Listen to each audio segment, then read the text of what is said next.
Ողջույն սիրելի հայրենակիցներ, եթերում Նոյան Տապանն է։ Եվ այժմ մենք զրուցելու ենք պատմական գիտությունների դոկտոր, Շանդաշինք ազգայնական կուսակցության նախագահ պարոն Շահեն Հարությունյանի հետ։ Ողջունում եմ, սիրելի Շահեն։ Բարև ձեզ։ Ողջունում եմ երիտասարդ քաղաքական գործիչ։ Նախկինում եւս հարցազրույց ենք անցկացրել միասին, բայց արդեն նոր կոչում ունեք, որը ես հպարտությամբ, ուրախությամբ ազարարեցի, ներկայացրեցի։ Շնորհակալ։ Պատմական գիտությունների դոկտոր։ Դա տեխնացուն է, հա, երևի մեր։ Հա, ուղղակի հիմա փոխվեց կարգավիճակը։ Տեխնացու, այժմ ասում եք դոկտոր, դուք տեխնացուական եք գրել։ Այո, պաշտպանեցի, ես հունիսի 24-ին քաղաքական այլախոհությունը խորհրդային Հայաստանում։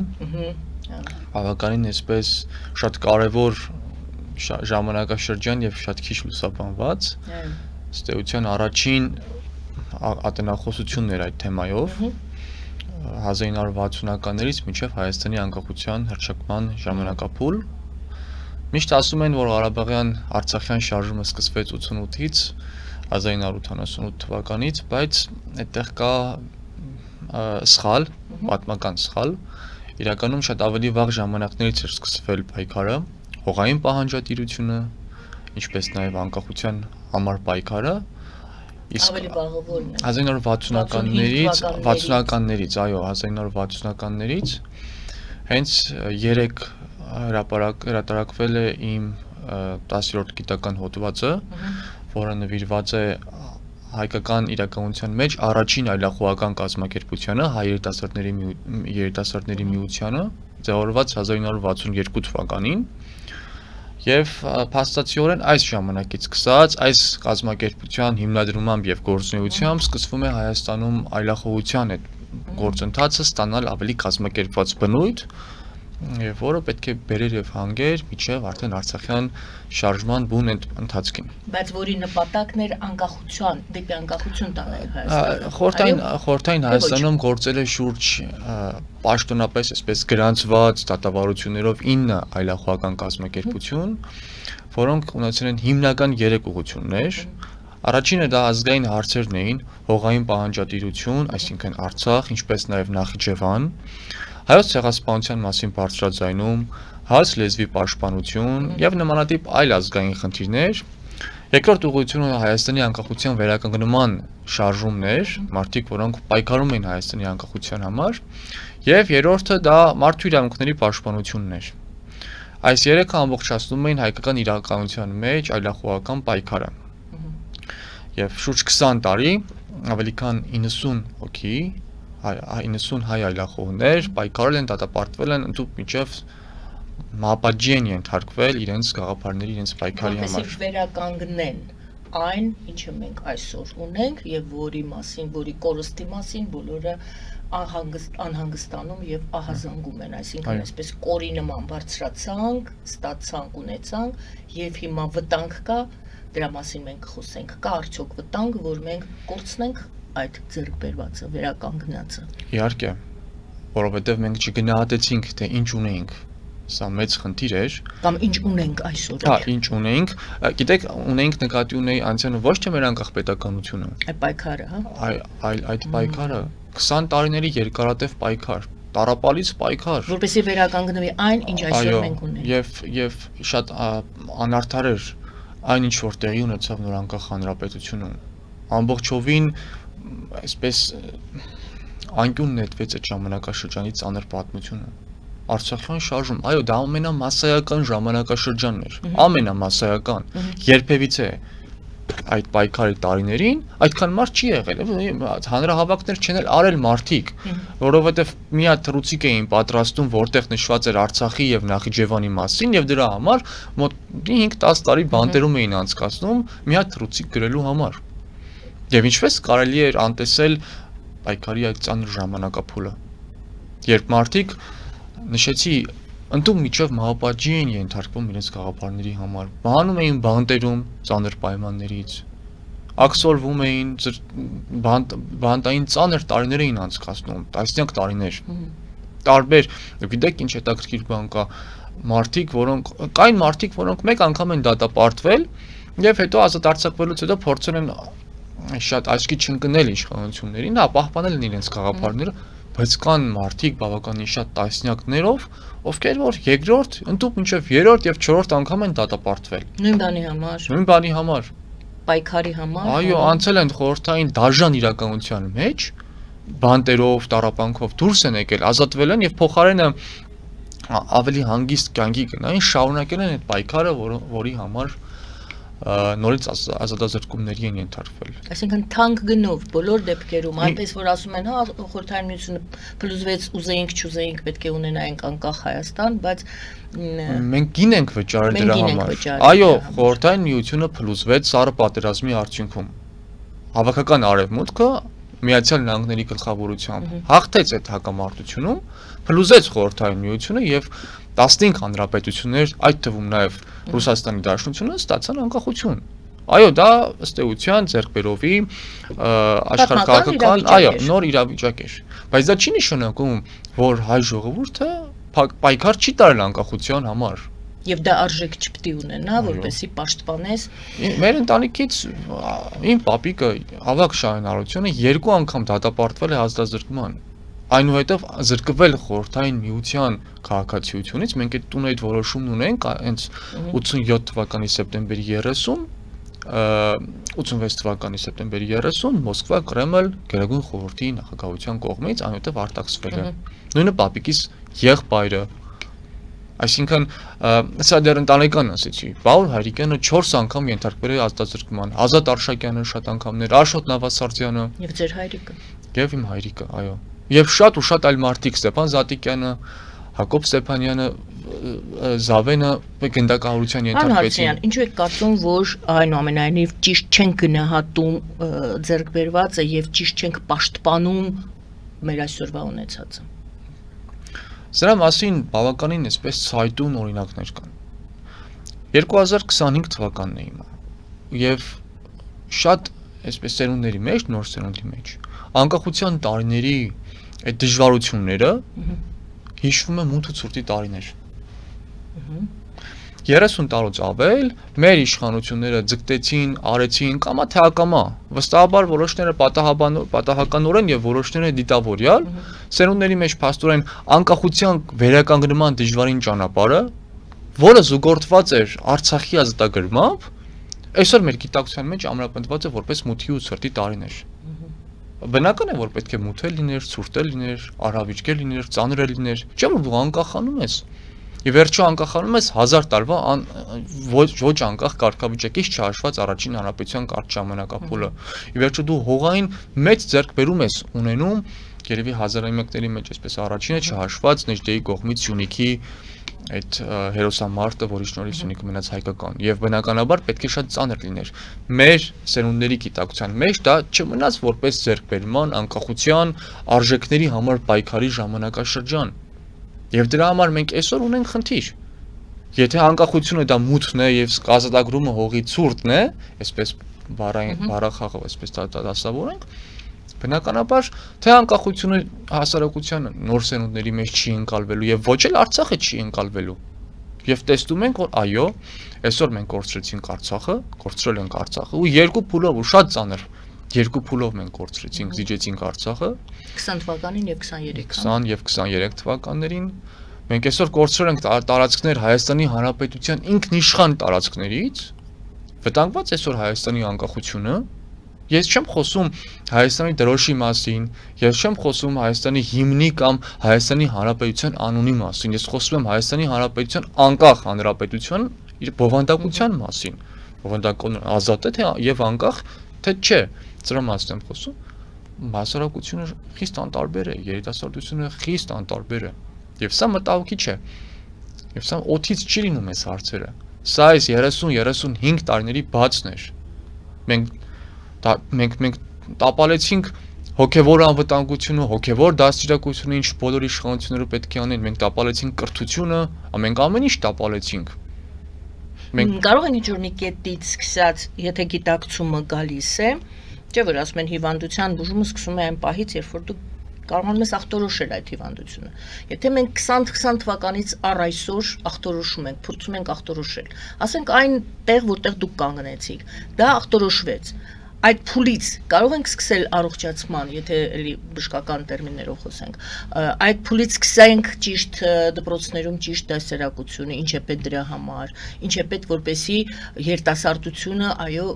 սկսի մտածել այդ մասին, գնահատանկանի մասին էիք խոսում, գնահատել ունեցածը, ինչ պետք է փոխվի Հայաստանում, որպեսզի ձեր ասածը կատարվի։ Շատ դիպուկ եք ասում բժշկական օրինակով այդ ախտորոշում եւ բուժում, բայց նաեւ նույն կերպ բժշկությամբ օրինակ բերեմ, եթե հիվանդը չի ուզում ապրել, բժշկությունը ոչինչ չի կարող անել, անզոր է։ Մենք հիմա չենք ուզում ապրել իրականում։ Մենք ինքնախաբեությամբ ենք զբաղվում։ Իսկ գուցե կողքից մարդիկ ասում են դու,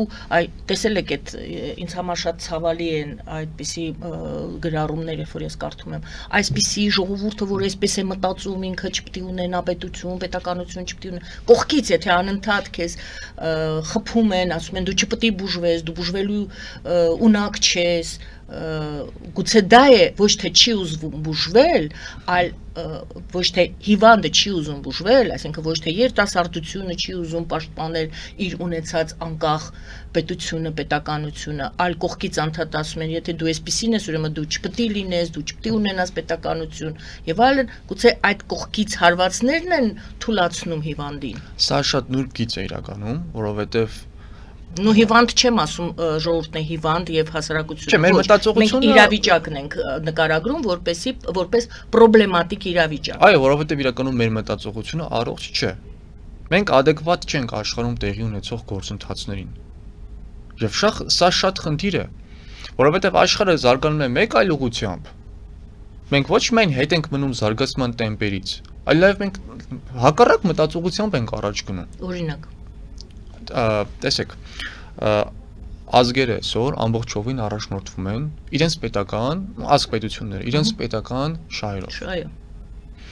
Հաղթում են պատերազմը, վերլուծում են իրենց պետական շահերի տրամաբանության մեջ։ Պարտվում են պատերազմները, ելի վերլուծում են իրենց պետական տրամաբանության մեջ։ Մենք հաղթում ենք, մենք պարտվում ենք պատերազմը, խոսքը Արցախյան պատերազմի մասն է վերջին, եւ մենք սկսում ենք անդադար արդարացումներ ունենալ։ Մենք երբեք իրականությանը ուղիղ աչքերով չենք նայում։ Սա տրամաբանական մեծ խնդիր է։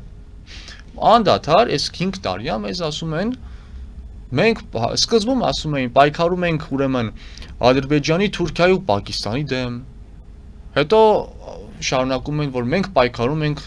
Ադրբեջանի եւ ՆԱՏՕ-ի 30 երկրների դեմ։ Ասում ես լավ, այդ 30 երկրները որոնք են։ Դե ասում են Ադրբեջանը, իր թիկունքին Թուրքիան, Թուրքիայի թիկունքին ՆԱՏՕ-ն։ Ինչ պետք է ասեն, ըստ ձեզ։ Դա չէ, մենք պայքարել ենք, պատերազմը եղել է Հայաստանի եւ Ադրբեջանի միջև։ Սա իրականությունը։ Եվ այլ հարց է, այլ քննարկման խնդիր է, թե որ պետություններն են սատարել Ադրբեջանին եւ ովքեր են սատարել Հայաստանին։ Սրանք քննարկման տարբեր հարցեր են եւ չխաչվող հարցեր են։ Այսինքն ինչ պաշարով է պատերազմի եկել Ադրբեջանը, ինչ պաշարով ես եկել դու։ Դիվանագիտական, ֆինանսական, ռազմական եւ այլն, հա դա ճիշտ է, բավոր ասում եմ ազգային եւ պետական շահեր, հաղթանակնել պարտություններ, սա նշանակում է նաեւ նախապատրաստությունն էլ այդ պատերազմին պետք է լինի այդ տրամաբանությամբ։ Ինչի, որովհետեւ իրականում, տեսեք, Ադրբեջանը, այո, ունի եւ ուներ մեծ աջակցություն։ Բայց սա Ադրբեջանի խնդիրը չի, սա մեր խնդիրն է, որ մենք չենք կարողացել ինքներս մեր համար ստեղծել այդպիսի աջակցություն։ Պակիստանը պետություն, որը չէր ճանաչում Հայաստանի Հանրապետությունը, անկախ հանրապետությունը, հանուն Ադրբեջանի հետ, հանուն նրա, որ ասում է Ադրբեջանը ունի խնդիր, մենք սատարում ենք Ադրբեջանին։ Այսինքն դուք ուզում եք ասել ուղիղ նայելով պրոբլեմին, այլ ոչ թե արդարացնել, ուղիղ նայելը նշանակում է ընդունել, որ մենք սխալվել ենք, մենք տեսել ենք, որ Ադրբեջանը ուժեղանում է Ադրբեջանը, հա, ինչ է անում, եւ մենք սխալ հաշվարկ ենք արել։ Մենք պատրաստ չենք եղել այդ պատերազմին, դա եք ուզում ասել։ Ես դա եմ ուզում ասել, միևնույն ժամանակ նշելով, որ թշնամու ուժեղ լինելը դա մի վերջնական չափանիշ եւ այսպես բանը չի, էլի վերջակետը չի։ Ես պատմությունից ծանոթ եմ օրինակ խորհրդաֆիննական պատերազմին, ձմեռային հայտնի պատերազմը 1939-40 թվականներին, 4 ամիս տևած, որի արդյունքում Ֆինլանդիան այսպես շուրջ 10-11% տարածքներ կորցրեց, ըստ էության գնաց պարտության, տարբեր կերպ մեկնաբանվող, բայց պարտության, միևնույն ժամանակ Ֆինլանդիան հստակ ուղիղ աչքերով նայեց իր պարտությանը եւ դասեր քաղեց դրանից։ Իհարկե չգնաց ռևանշիստական մղումներով առաջ, ընդդեմ խորհրդային պետության, հաշվի առնելով, որ նոր պատերազմը դա գուցե եւ կործանարար լինի ամբողջ պետականության համար, բայց միևնույն ժամանակ հստակ ուղիղ աչքերով առերեսվելով իրականության եւ ճշմարտության հետ, առերեսվելով այն խնդիրների հետ, որ ունի պետությունը, նրանք չգնացին կապիտուլյացիոն խայտարակ պարտության։ Դուք այս օրինակը բերում եք զուգահեռ անցկացնելու Հայաստանի համար։ Այո, եւ զուգահեռ Հայաստանի համար, այո, եւ այո, մյուս կողմից նաեւ մեր օրերի հետ կապված Ֆինլանդիայի քաղաքականության մասով։ Պարտությունից հետո 1930 ծմերային պատերազմի ժամանակ Ֆինլանդիան չգնաց մտնելու այս կամ այն ճամբարը հանուն սրա կամ հանուն նրա։ Ֆինլանդիան հասկացավ, որ պետք է ամբողջովին պետության քաղաքականությունը հիմնել ազգային ու պետական շահերի հիման վրա։ Ինչ է ուզում ֆինլանդական պետությունը, ինչն է առաջնահերթությունը։ Պահեցին պետական կարգը։ Սահմանադրության ոչ մի խախտում տեղի չունեցավ պարտությունից հետո այդ երկրում։ Ժողովրդավարական նորմերը, այսինքն ազատ խոսքը, մարդկանց ընտրության իրավունքը եւ այլն, սրանք ամբողջովին պահպանվեցին։ Մի շատ կարևոր հանգամանք, ազգային անվտանգությունը չդարձավ ընդդիմության եւ իշխանության միջև, այսպես բան, կռվախնձոր, մեկը մյուսին հանուն իշխանության դեմ պայքարի, երբեք ազգային անվտանգությունը, պետական անվտանգությունը երբեք շահարկման այո առարկա չդարձավ, որը մեր մոտ ընդհանրապես գոյություն չունի։ Հակառակը, որը գոյություն ունի, փաստորեն, դա ենք։ Պահպանումը գոյություն չունի, գոյություն ունի այդ խայտարակ իրավիճակը, երբ որ մենք շահարկում ենք հանուն իշխանության եւ հանուն իշխանության պահելու եւ զավթելու կամ տիրանալու կամ ընտրվելու, չգիտեմ, ամեն կերպ տարբեր կարող ենք ասել։ Միևնույն ժամանակ մի հետաքրքիր դեպք, շուրջ 75 տարի Ֆինլանդիան այդ պարտությունից հետո պահեց չեզոքություն, չընդհանրագրվելով որևիցե մի կառույցի, բայց ընդհանրապես վերջերս մեր օրերում 2023 թվականին Ֆինլանդիան դարձավ ՆԱՏՕ-ի անդամ։ Եվ նա ՆԱՏՕ-ի անդամ դարձավ ոչ թե ընդդեմ Ռուսաստանի, այլ հանուն իր սեփական շահերի։ Եվ եթե Ռուսաստանը կռվում է Ուկրաինայի դեմ, որպեսզի նա ՆԱՏՕ չմտնի, ՆԱՏՕ-ի սահմանները չմոտենան ռուսական սահմաններին, այսօր Ֆինլանդիան, ինչպես նաև շետայում հաջորդ տարի Շվեդիան 2024-ին, մտան ՆԱՏՕ առանց որևիցե մի խնդրի, հանուն սեփական ազգի եւ պետության շահերի պաշտպանության։ Սա խոսում է այն մասին, որ եթե դու առերեսվում ես քո իրականության հետ, քո խնդիրների հետ, դու կարողանում ես այդ ժամանակ ճիշտ քաղաքականություն մշակել։ Գուցե 10 տարի չէ, 20 տարի չէ, բայց 75 տարի հետո կարողանում ես հասնել մի էական ազատության առանց որևիցե մի խնդրի։ Միասնության թևեր քաղաքական նախաձեռնությունը եւ Շանթ Դաշինգ ազգայնական կուսակցությունը իդեմս Արման Թաթոյանի եւ Շահեն Հարությունյանի հայտարարեցիք համագործակցության մասին եւ հուշագիր եք ստորագրել, ճիշտ է։ Եթե դժվար չէ մի քիչ ներկայացրեք այդ ինչպես է տեղի ունեցել, ինչ հողի վրա եք ուրեմն դաշինք կազմել, դաշինք է դա թե ոչ, մասնակցելու եք, միասին եք մասնակցելու ընտրություններին, թե ոչ, այնուհետև մենք վերադառնանք մեր հարցերին, որպեսզի հետագայում արդեն մենք կարողանանք նորից դիտարկել քաղաքական ձեր հայացքները եւ այո, ձեր վերաբերմունքը այս կամ այն հարցին։ Եվ այսպես, դարություն եք տարածել, մենք կարևոր ենք համարում ջանքերի կարողությունների միավորումը, հաշվի առնելով երկրի առջև ծառացած մարտահրավերների լրջությունը, ազգային միասնության անհրաժեշտությունը, նպատակ ունենալով ձևավորել նոր որակի քաղաքական համագործակցություն։ Այստեղ կանգ առնենք եւ եթե կարելի է պարզաբանեք։ Մենք ամբողջովին վերլուծել ենք եւ շարունակում ենք վերլուծել այն իրավիճակը, ինչ որ կա միջև այսօր։ Փորձում ենք հասկանալ, թե խնդիրները ի վերջո ինչի արդյունքում եղավ։ Ինչն էին դրանց պատճառը եւ դրանց լուծումները դեպի որտեղ են։ Մյուս կողմից այսօր հասարակությանը անդադար հրամցնում են նախկին ներկա այս հագամարտությունը։ Նախկիններն ասում են մենք չլինենք լավ չի, ներկաները երկին են կորցնում, ներկաներն ասում են, որ մենք չլինենք, նախկինները գալու են։ Տեսեք, այս իրավիճակից պիտի հայ ժողովրդին դուրս բերել։ Ցույց տալ, որ կա հնարավորություն, կա տարբերակ։ Պարտադիր չէ անդադար այդ 3-4 ուժերի կամ 5-6 ուժերի մեջ ընտրություն կատարել։ Պետք է ի վերջո հայ ժողովուրդը, հայ հասարակությունը տեսնի գնա դեպի առաջ, դեպի ապագա։ Քիչ առաջ երբ որ խոսում էինք ուղղակի այլ օրինակ վերցրեցինք, թե ինչու է որ տրամաբանությունը մեր եւ աշխարհում տիրող իրավիճակի այլ ուղղությամբ է գնում զարգանում, մենք այլ կերպ, նրանք այլ կերպ։ Նաեւ ներքաղաքական իմաստով է դրանք դրսևորվում։ Ընդհանրապես, երբ որ նայում ենք քաղաքակիրթ հասուն զարգացած պետություններին եւ նրանց մարդկանց, ժողովուրդներին, ովքեր գնում են ընտրության, նրանք միշտ միտված են ընտրություն կատարել ապագայի միջև։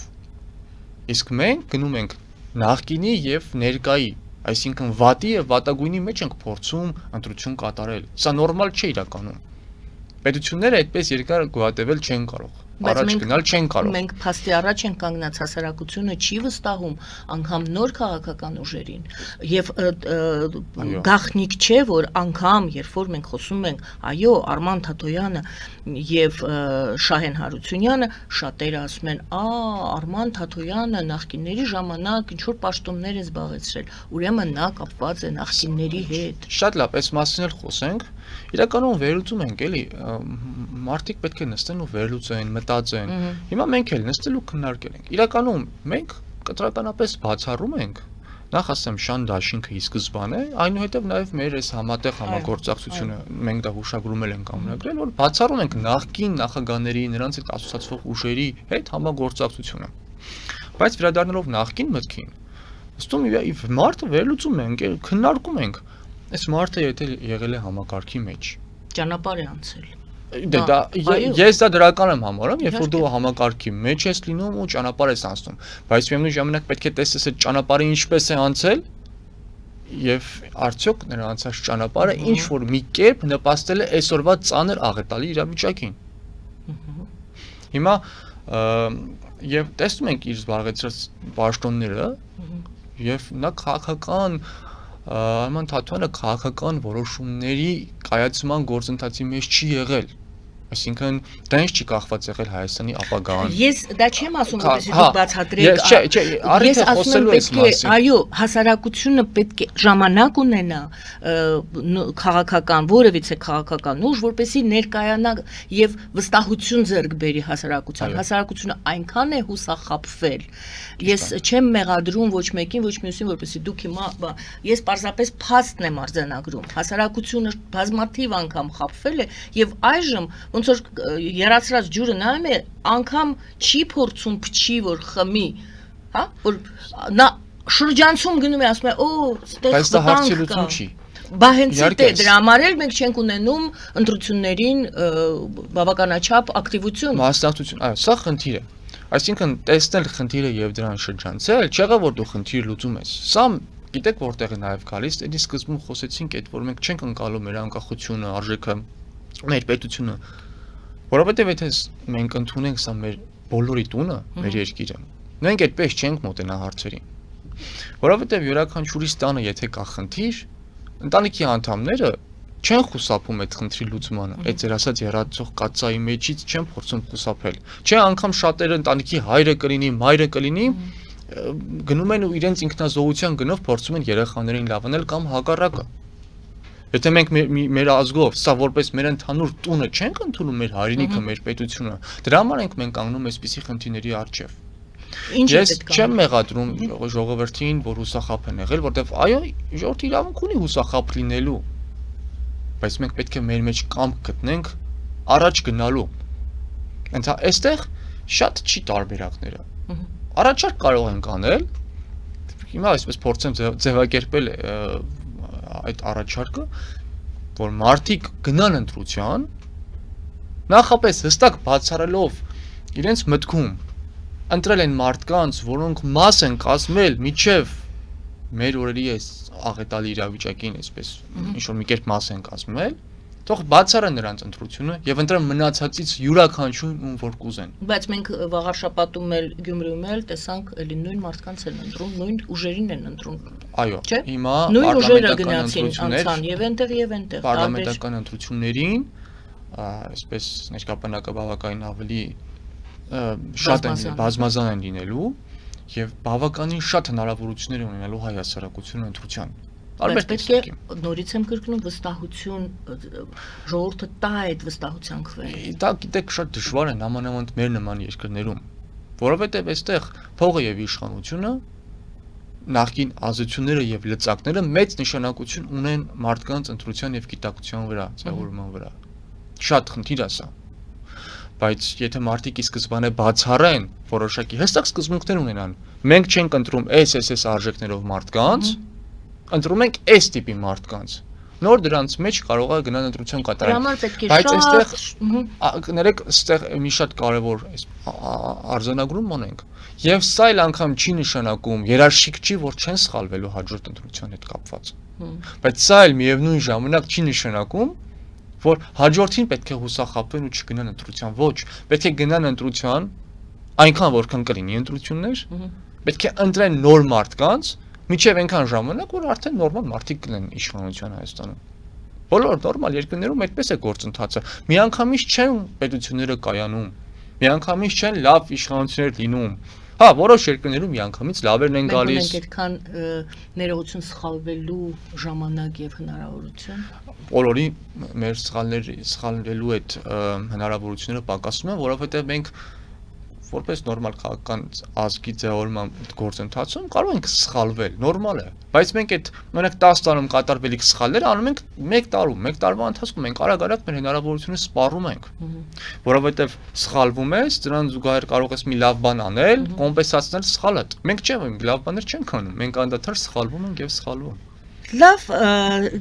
լավագույն տարբերակը երևի թե որպեսի ժողովուրդը ճանաչի, ծանոթանա եւ իր որոշումը կայացնի, դա իսկապես իր ազգ լինելն է, ծանոթանալն է տվյալ քաղաքական ուժին։ Դա շարունակում է դուք անդադար պետք է եւ հարցազրույցներով եւ տարբեր զրույցներով, ձեր հայտարարություններով հասկանալի դառնաք հանրության համար, որպեսզի հասարակությունը իմանա, օրինակ այս հարցի շուրջ ինչպիսի տեսակետ ունի այս քաղաքական ուժը։ Օրինակ, հիմա առաջին հարցը ես կտամ, հետո նորից կվերադառնանք այնուամենայնիվ Ֆինլանդիայի օրինակին, որովհետև դուք այնտեղ նշեցիք պարտության դեպքում անգամ ինչ կարելի է անել եւ ասացիք, որ Հայաստանի հետ կապ եք։ Բայց առաջին հարցը, որը ուզում եմ ձեզ տալ, ինչպես եք դուք վերաբերում այսպես կոչված բալանսավորված քաղաքականությանը, որը Փաշինյանի խոսքով այսօր վարում է Հայաստանը, Փաշինյանի վարած քաղաքականությունն է արտաքին։ Բալանսավորված քաղաքականությունը նամանավանդ մեր տիպի տարածքներում եւ երկրներում ըստ էության խիստ կենսական նշանակություն ունեցող հարց է, որ բոլոր իշխանությունները պետք է փորձեն այդպես քաղաքականություն վարել։ Այլ հարց է, որ ես չեմ հավատում, եք չենք հավատում, որ Նիկոլ Փաշինյանը վարում է այդ բալանսավորված քաղաքականությունը։ Սա մեծագույն իմիտացիա է, ինչը որ մեր կողմից այդպես ենք մենք։ Իսկ եթե ոչ բալանսավորված, ուրեմն մի կողմ թեկություն կա, չէ՞, դեպի ինչ որ կողմ։ Հայաստանը շարունակում է մնալ ՀԱՊԿ-ի անդամ եւ ԵԱՏՄ-ի անդամ, այլ ինտեգրացիոն կառույցների, որոնց կնքահայրը Ռուսաստանն է։ Բայց Եվրամիության հետ ինչ որ հուշագրեր են, փաստաթղթեր են։ Սերժ Սարգսյանն էլ էր ստորագրում այդ պայմանակ հուշագրերը։ Բոլոր նախկին իշխանությունների օրոքել որոշակի հուշագրեր ստորագրվել են, որոշակի քաղաքական համագործակցություններ եղել են։ Սա քաղաքական վեկտորի հետ կապ չունեցող հանգամանքներ են։ Հիմա վստահաբար շատերը կհակադարձեն, կասեն, որ Նիկոլ Փաշինյանը ավելի շատ է, ավելի խորն է այդ համագործակցությունը։ Այո, գուցեև ավելի շատ է եւ ավելի խորն է։ Գուցեև այդպես է։ Բայց դեպքում ինչու եք ասում, որ թեքված է։ Դա չի նշանակում, որ վեկտորը փոխվում է։ Վեկտորը չի փոխվում։ Վեկտորի փոփոխության մասին մենք կարող ենք խոսալ այն ժամանակ, երբ որ Հայաստանը արտաքին քաղաքական իմաստով առնվազն գոնե զրոական դիրքում կգտնվի։ Մենք այսօր ունենք, հա, մենք այսօր ունենք կողմնակալ, այսինքն մենք ունենք ռուսական ինտեգրացիոն կառույցների անդամակցությունը։ Ասում են տնտեսական է, զրոականը ոչ, դրանք տնտեսական կառույցներ չեն։ Գուցե տնտեսական հարցերն են սպասարկում, բայց դրանք քաղաքական իմաստով երկու աշխարհակաղակական բևեռների բախման կամ հակամարտության առանցքում գտնվող կառույցներ են։ ԵԱՏՄ-ն եւ Եվրամիությունը, ՀԱՊԿ-ը եւ ՆԱՏՕ-ն։ Եվ միմյանց հետ փոխկապակցված են այս բոլոր կառույցները։ Վեկտորի մասին կարող են խոսել օրինակ Վրաստանը եւ կամ Ադրբեջանը, որոնք ոչ մի ինտեգրացիոն կառույցի անդամ չեն։ Նրանք կարող են սկսել որոշել եւ այդ հուշագրերի ստորագրումները, հարաբերությունների խորացումները գուցե նրանց դեպքում դիտվի վեկտորի ընտրության հարց, Բայց մեր դեպքում դա հնարավոր չէ, Որովհետև վեկտորը ընտրված է, հա։ Որովհետև վեկտորը ընտրված է, այո։ Եվ գալուց 18 թվականին մենք հիշում ենք հայտնի Փաշինյանի հայտարարությունը, որ վեկտորի քաղաքական վեկտորի Այո, փոփոխություն մենք հիշում ենք այդ մասին։ Հայաստանը դուրս չի գալու հապկից, Հայաստանը դուրս չի գալու ԵՏՄ-ից։ Եվ իրականում շատ ենք խոսում Նիկոլ Փաշինյանի այն մասին, որ միշտ ինչ որ մի բան խոստացել է եւ չի արել եւ հակառակն է արել, բայց այստեղ մոռանում ենք այդ հանգամանքի մասին, որ Նիկոլ Փաշինյանը մի բան խոստացել է առնվազն արտաքին քաղաքականության մասով եւ պահում է։ Հայաստանը դուրս չի գալու ոչ հապկից, ոչ ԵՏՄ-ից եւ Հայաստանը դուրս չի եկել։ Եվ մոդել չի, գիտեք։ Դուք գնահատեցիք Փաշինյանի գործելավոճը եւ քաղաքականություն արտաքին։ Դուք եք եկել, հաղթել եք, ձեզ ձայն են տվել։ Ձեր քաղաքական վեկտորը կամ գործողությունները այդ ուղղությամբ, այդ զրոյական ասացիք եւ այլն տարբեր բաներ։ Այս համար քաղաքականությունը նախ եւ առաջ պատասխանատվություն է սեփական ժողովրդի ազգի պետության առջեւ։ Ոչ միայն ներկայի, այլ նաեւ ապագայի, ինչպես նաեւ անցյալի առջեւ։ Մենք դա պետք է պատասխանատվությունը վերցնենք մեր վրա։ Եվ սրանով պայմանավորված այս պահին, քանի դեռ մենք չենք տիրապետում միջազգային հարաբերություններում Հայաստանի դիրքին, հեղինակությանը եւ բանակցություններին, մենք չենք կարող սրա մասին ուղղակի խոսքեր հնչեցնել։ Այո, մեր հասարակության մեջ, մեր քաղաքական դաշտում մեծամասամբ 90 եւ ավելի տոկոսում սա ինչ որ նորաձևության նման մի բան է։ Խոստումներ տալ այն բաների մասին, որոնցից մարդը հնարավոր չի որևիցե պատկերացում ունենա։ Այո, մենք ինքներս մեր մեջ կարող ենք մտածել, գնում ենք դեպի հապ, կամ մնում ենք հապկում, կամ գնում ենք դուրս են գալիս, գնում ենք ՆԱՏՕ, դուրս են գալի ԵԱՏՄ-ից, կամ մնում ենք, կամ գնում ենք Եվրամիություն։ Բոլորս մեր մեջ կարող ենք ունենալ քննարկումներ, մեր շրջապատում, մեր թիմերում, կուսակցություններում, գնալ ընտրություններին որոշակի մտքերով, բայց ավելին դա պրոյեկտել առանց ինֆորմացիայի պետության վրա, սա մեծ արկածախնդրություն է։ Եվ այո, կան հստակ սկզբունքներ, որոնք պետք է մարդը ունենա, քաղաքական գործիչը եւ ուժը պետք է ունենա, հստակ հայտարարի այդ մասին, բայց կոնկրետ անելիքների մասով պետք է պատասխանատվություն կրի։ Բայց դուք իմ հարցին չպատասխանեցիք։ Քաղաքական բալանսավոր, ինչպիսի արտաքին քաղաքականություն է վարելու ձեր քաղաքական ուժը, եթե գա հիմնվածը չէ։ Հիմնված ազգային եւ պետական շահերի վրա։ Փաշինյանին էլ որ լսես, ինքը գեղեցիկ այդպես կարող է ձևակերպել գործելավոճը, բայց փաստացի խոսում ենք ուրեմն սկզբունքների մասին, այս մասով մենք խիստ քննադատում ենք, մեր համար խիստ դատապարտելի եւ անընդունելի է Հայաստանի կախյալ կարգավիճակը Ռուսաստանից։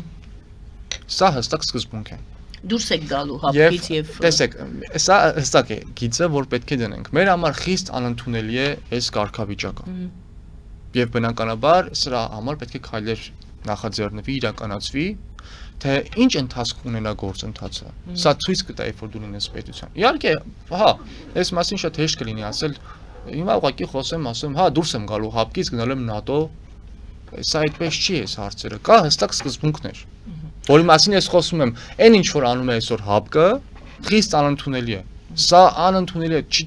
առնվազն եթե ես լինեմ իշխանության, երբևէ սա այսպես չեմ թողնի։ Այսինքն ես ճիշտ հասկացա, դուք պատասխանում եք այն հարցին, թե ինչպես եք վերաբերում բալանսավորված քաղաքականությանը, դուք ասացիք, որը վարում է Փաշինյանը, դուք ընդհանրապես պատասխանեցիք, այն ինչ անում է Փաշինյանը, դա բալանսավորված քաղաքականություն չէ, բայց դուք չտվեցիք գնահատական, ես ճիշտ եմ հասկացել, չտվեցիք գնահատական, դա լավ է թե վատ։ Վատ է, որ մենք մնացել ենք հապկում եւ ԵԱՏՄ-ում, եւ դուք եթե հաղթեք ընտրություններում կմնաք, այսինքն հապկում եւ ԵԱՏՄ-ում դուք ասիք քաղաքական իրավիճակը պետք է դիտարկենք, հետո տեսնենք դուրս են գալիս թե ոչ։ Ոչ միայն քաղաքական իրավիճակը, նաեւ պետության ռեսուրսների մասն է սա։ Այսինքն դուք չեք դատապարտում Փաշինյանին, որ նա մնացել է ԵԱՏՄ-ում եւ հապկում, չեք համարում, որ դա սխալ է։ Դուք տաբերն ասիք, որ այն ինչ նա անում է, դա բալանսավորված քաղաքականություն չէ։ Այստեղ հստակ մի քանի արձանագրում։ Նիկոլ Փաշինյանը Հայաստանի Հանրապետության վարչապետն է։ Ամբողջ իշխանությունը իր ձեռքի տակ է։ Միջազգային հարաբերություններ, բանակցություններ, ռազմական պոտենցիալ, նա ամբողջովին տիրապետում է, բայց գալով հիմա հապկի խնդրին եւ իր քայլերին։ Ինչ որ անում է այս մեկը քննադատեմ ու կասեմ թե ես ինչ կանեի, մենք կամ մեր նման մարդիկ, ովքեր այսպես են մտածում, ինչ պետք է անեն։ Ուրեմն երկար ժամանակ է Նիկոլ Փաշինյանը հասարակությանը հրամցնում է, թե ինքը հապկից դուրս է եկել կամ սառեցրել է կարգավիճակը։ Երբ որ բացում ես եւ կարդում ես հապկի կանոնադրությունը, եւ որ բոլորը այդ ընդ որում բոլորը կարող են այդ մասին կարդալ, նման կարգավիճակ գոյություն չունի։ Այսինքն չկա կարգավորում կանոնադրության մեջ հապկի, որի համաձայն կարող է պետությունը սառեցնել իր կարգավիճակը։ Նման բան գոյություն չունի։ Բայց Նիկոլ Փաշինյանը դա մեզ ասում է, միևնույն ժամանակ ասում է, որ մենք չենք մասնակցում քաղաքական քննարկումներին, ռազմական միջոցառումներին, որոշումների կայացման ընթացքից մենք դուրս ենք եկել։ Սա խնդրահարույց է, որովհետև կամ սկսի իրական գործընթաց հապկից դուրս գալու, որովհետև շատ ու շատ պատճառներ դու դրա համար ունես։ Կամ էլ Հայաստանը իզգոյի կարգավիճակի մեջ մի դիշ։ Ինչ է ստացվում։ Մենք շարունակում ենք մնալ հապկի անդամ, եւ ըստ էության փակվում է մեր հերանեկարները դեպի մյուս ռազմաքաղաքական դաշինք, որովհետեւ աշխարհում նստած մարդիկ հիմար չեն։ Իրանք ասում են դու հստակ դրա անդամ ես եւ վերջ։ Մեզանից հեռու մնա։ Դա նորմալ է, տրամաբանությունը այդպես է։ Միևնույն ժամանակ, այսինքն դու փակում ես քո մյուս հերանեկարները, իսկ քո դաշինքում, որի անդամ դու շարունակում ես մնալ լիիրավ անդամ, դու ինքդ քեզ ես դուրս բերում։ Ոչ որոշումների մեջ ես մասնակից լինում, ոչ քաղաքական գործընթացների, ոչ էլ ռազմական գործընթացների։ Դա ուժեղացնում է, թե թուլացնում է Հայաստանը։ Հայաստանը թուլացնում է, որովհետև դու պետք է մնաս այդ կառույցում, եթե մնում ես այդ կառույցում, այսպես ձևակերպենք, մնա ու կռիվ տուր։ Տեսեք, Հայաստանի տարածքային ամբողջականության այդ ճանաչված սահմաններում, որով Հայաստանը մտել է ՀԱՊԿ, այսօր մենք ունենք սահմանային լուրջ խնդիրներ։ Իսկ ՀԱՊԿ-ը պատասխանում է, չգիտեմ, սխալ եք դիմել, այլ ձևաչափով դիմեք, մենք իսկ ամենավերջում դեռևս ճշտված չեն Հայաստանի Հանրապետության սահմանները։ Սա մեծ խնդիր է, որ Հայաստանի ղեկավարը ոչ թե պետք է ասի ես սառեցնում եմ փաստացի մնալով կառույցում, այլ ընդհանրապես պետք է գնա հրավիրի այդ քաղաքական խորհրդակցությունները իր նախաձեռնությամբ կլինի, թե դիմելով կլինի, կապ չունի, պետքա ջանա, որպեսզի այդ process-ը սկսվի եւ հարց բարձրաձայնի ասի, իսկ որոնք են ճանաչված սահմանները։ Այսինքն դու դրանց մասին պետք է գնաս, առրես իրենց դեմքին ասես, ստանաս պատասխանը ու հետո որոշես։ Հետո գաս ու ասես հարգելի ժողովուրդ, մեր ռազմաքաղաքական բլոկը մեզ դավաճանում է։ Կամ առնվազն մեր ռազմաքաղաքական բլոկը չի ճանաչում մեր տարածքային ամբողջականությունը, եկեք հենց մի հատ քննարկենք, կարող է պետքա հապկից դուրս գալ։ Այդ մասին խոսվել է, ճիշտ է, բայց ինչու չի գործողություն արվել այդ։ Նիկոլ Փաշինյանը չի փոխում Հայաստանի արտաքին քաղաքականությունը։ Հենց այս ամեն ինչը դրա մասին է վկայում։ Ուղղակի ստեղծում են իմիտացիաներ։ Նորից, այսպես ընդհանրացնելով մի կողմից փակ է հերանեկարները, որտեվ դու հապկի անդամ ես, ու աշխարհում այլ բան չկա գրված։ Դու հապկի անդամ ես շարունակում։ Մյուս կողմից դու քեզ հերվացնում ես քո ռազմաքաղաքական բլոկից։ Չէ, գնա մտի ու կռիվ տուր դրա մեջ։ Տես արդյունք չի լինում, արի դիմի ժողովրդին, ասա ժողովուրդ ջան, դուք որոշեք։ Կամ եկեք բոլորով որոշենք, չգիտեմ, ասում են հարակվե պետք է անենք ամեն հարցի վերաբերյալ, կամ դիմենք, դիմի քաղաքական ուժերի հանդիպի, տեսնենք ինչ ա լինում այս հարցը։ Թող ասի ես ամեն ինչ անում եմ, այս կառույցը մեզ չի ճանաչում։ Ոչ մի բան չի անում, ինձ ինչ ենք անում այս բայդրու, ինչ պետք է անենք, բայց նա չի անում։ Տեսեք, մի հետաքրքիր դեպք կա նաև, սա պատմական դեպք է։ 1966 թվականից մինչև 2009 թվականը Ֆրանսիան դադարեցրել է իր ռազմական մասնակցությունը ՆԱՏՕ-ում։ Եղել է միայն քաղաքական բլոկում։ Շարլ դը Գոլը ինչ արեց եւ ինչ էր ասում։ Ասում էր, որ ես ցանկանում եմ հասնել նրան, որպեսզի Ֆրանսիան իր ռազմական ուժով լինի ինքնուրույն, չենթարկվի ավելի մեծ եւ Ամերիկայի գերիշխանության տակ գտնվող, Միացյալ Նահանգների գերիշխանության տակ գտնվող ՆԱՏՕ-ին։ Ուրեմն այդ ժամանակ դե Գոլի նախաձեռնությամբ Ֆրանսիան սառեցրեց ռազմական մասում իր մասնակցությունը, Ֆրանսիայի մասնակցությունը, շարունակեց պահպանել քաղաքական մասով եւ շարունակում էր գնալ քաղաքական քննարկումներին, մի խոսքով, ամեն ինչը վերաբերում է քաղաքականությանը, չէր մասնակցում ռազմական գործողություններին, ռազմական պլանավորմանը, ինչով եւ կապված է ռազմականի մասին։ Այո, բայց մի շատ կարեւոր նրբերանգ, որը մեր վրա չի կարող տարածվել։ Ֆրանսիան միջուկային պետություն էր եւ այո, Ֆրանսիան իրեն իրավունք կարող էր թույլ տալ, իրավունք ուներ իրեն թույլ տալ, մտածել սեփական բանակի հզորության միջուկային տերության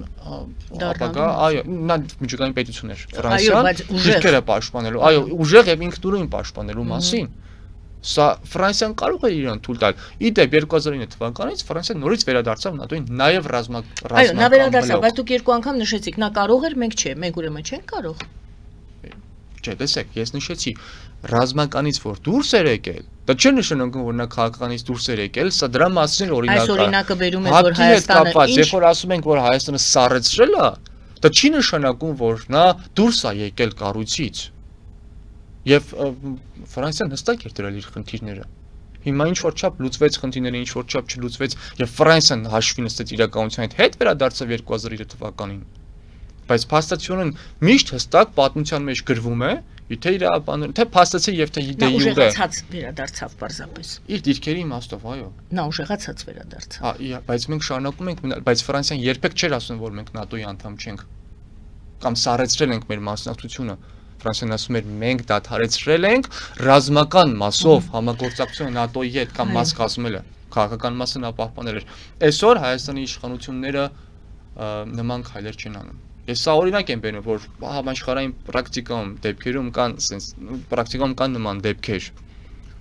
Բայց դա չի նշանակում սառեցումը, այսպես ասած, դուրս գալ։ Խափում են մեզ։ Սա հերթական օրինակն է, որ Շնորհակալ եմ Գովազդի դաթարեմ հայտարարում եթերում, սիրելի հայրենակիցներ, Գովազդից հետո կվերադառնանք եւ կշարունակենք մեր զրույցը Շահեն Հարությունյանի հետ, Շան Դաշինք ազգայնական կուսակցության նախագահի։ Գովազդի եթերում։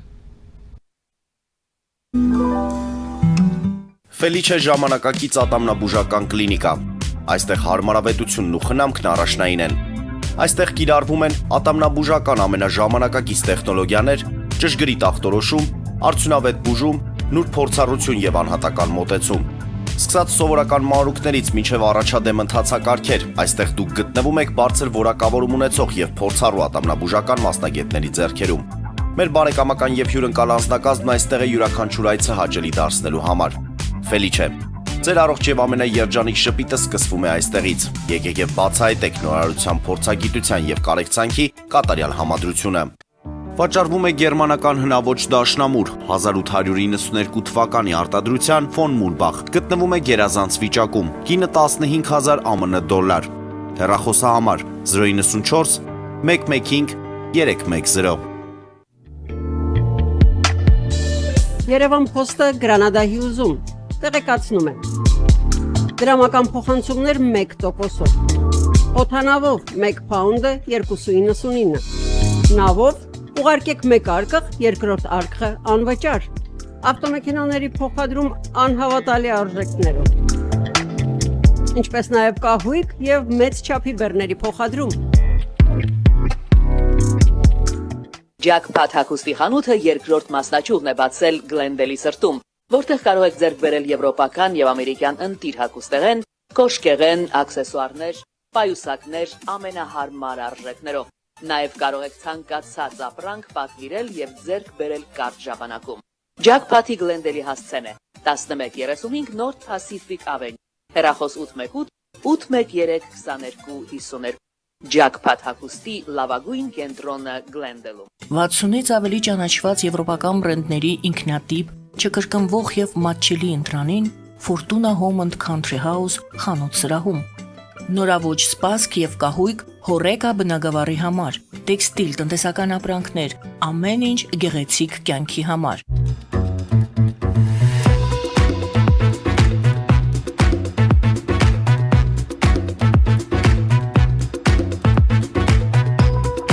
Արարատ ռեստորան, ընտանեկան եւ ընկերական ժամանցի լավագույն հասցե, սիրված արտիստներ, հյուրընկալ մթնոլորտ, հարուստ ճաշացան, անմահական խորտիկներ։ Արարատ ռեստորան, հասցեն անփոփոխ, սիրով սպասում ենք ձեզ։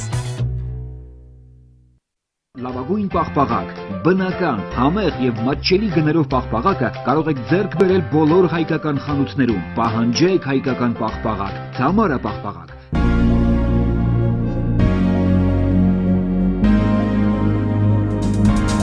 Տպագրեք ձեր գիրքը Նոյան տապան տպագրատանը, ինչպես նաև թերթեր, ամսագրեր, բուկլետներ եւ այլն։ Հասցեն քաղաք Երևան, Իսահակյան 28 առաջին հարկ։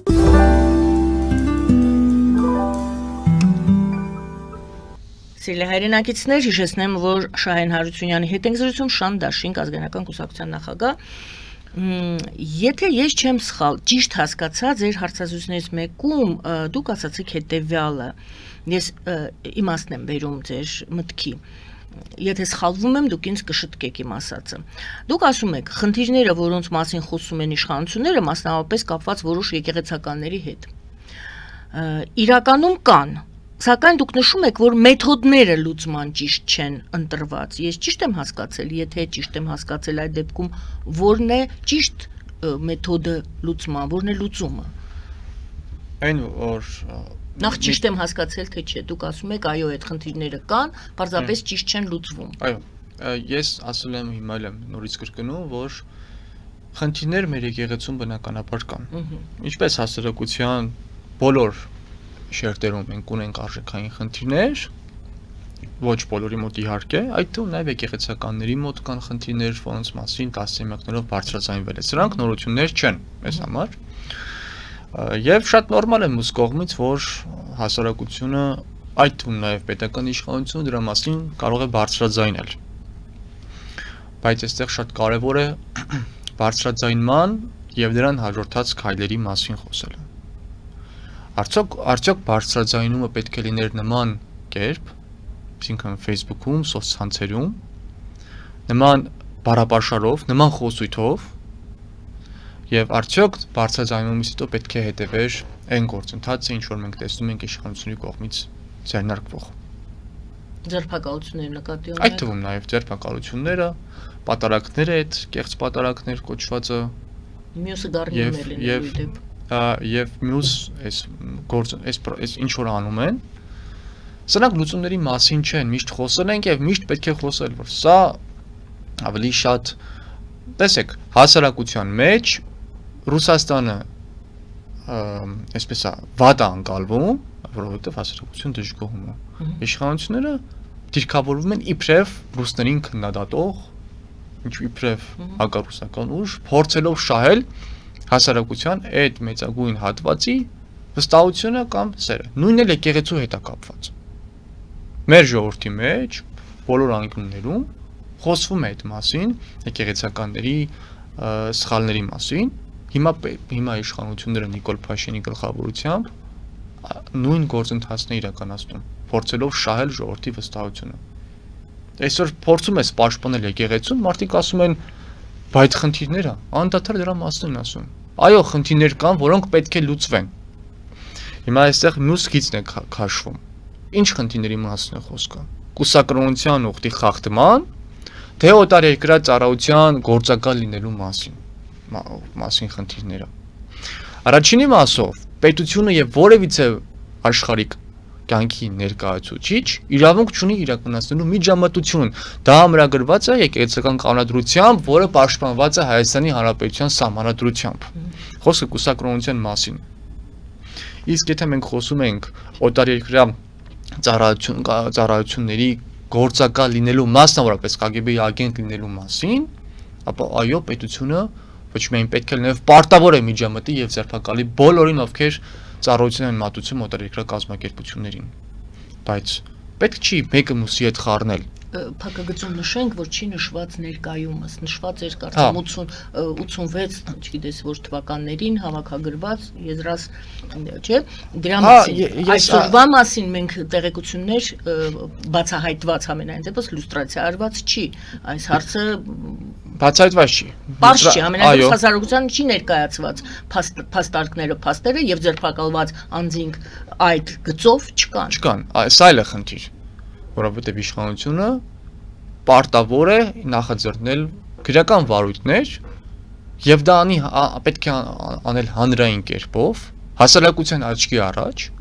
Եվ խոսում ենք լյուստրացիա Հայաստանում տեղի չունեցավ իհարկե անկախությունից հետո, հիմա էլ տեղի չունեցավ, այս իշխանությունները այդքան մեծ խոսում են, ասում են պետք է բացահայտվի լյուստրացիա։ Լավ, լյուստրացիա չեն անում, դա իրենց խելքի բան չի, չեն անում կամենահաջորդ իշխանություններին, որոնք պարտադիր պետք է անեն, թող գոնե տեղային հարցերում բաց եւ թափանցիկ լինեն։ Թող ձերբակալեն եւ ասում են, չէ, հանրային քրեական հետապնդում։ Եվ հանրային քրեական հետապնդում նախաձեռնեն բոլոր օտարերկրյա գործակալների ձեր կարծիքով։ Որովհետեւ խնդիրը, չունեն։ Չէ, խնդիրը, տեսեք, պետության անվտանգության ամրապնդումը չի։ Անվտանգությունը ոչ միայն արտաքին, այլև ներքին իմաստով։ Խնդիրը այս շոուներն է ինչ որ անում են։ Ապագա ընտրությունում քվեներ ստանալն է։ Ընդդիմադի շերտին